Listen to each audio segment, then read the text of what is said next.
फीली चोटियों के बीच, जहां हवा भी मंत्रों की तरह गूंजती थी, एक रहस्यमयी साधु रहते थे, आदू महाराज। कोई नहीं जानता था कि वे वहां कब से थे।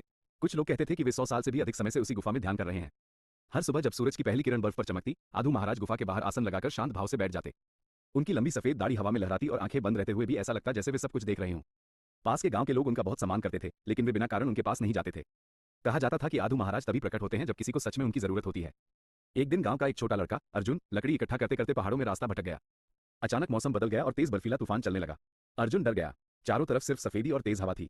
तभी उसे दूर एक हल्की सुनहरी रोशनी दिखाई दी। रोशनी के बीच आदू महाराज खड़े थे। उनके चेहरे पर अजीब सी शांति थी। उन्होंने धीरे से अपना हाथ उठाया। जैसे ही उनका हाथ ऊपर उठा, तूफान की रफ्तार कम होने लगी। हवा शांत हो गई, बादल छट गए और आसमान साफ हो गया। अर्जुन आश्चर्य से उन्हें देखता रहा। आदू महाराज उसके पास आए और बोले, डर बाहर की चीज नहीं है, यह मन में जन्म लेता है। जब मन स्थिर होता है तो सबसे बड़ा तूफान भी शांत हो जाता है। उन्होंने अर्जुन को सुरक्षित रास्ता दिखाया और वह गांव वापस पहुंच गया। गांव वालों ने जब ये सुना तो वे सब अगली सुबह आदू महाराज को धन्यवाद देने गुफा तक गए। लेकिन वहां पहुंचकर वे चौंक गए। गुफा खाली थी। अंदर सिर्फ एक छोटा सा दीपक जल रहा था और बाहर बर्फ में पदचिन्ह थे जो थोड़ी दूर जाकर गायब हो जाते थे। ऐसा लगा जैसे आदू महाराज हवा में विलीन हो गए हों। उस दिन के बाद किसी ने उन्हें नहीं देखा।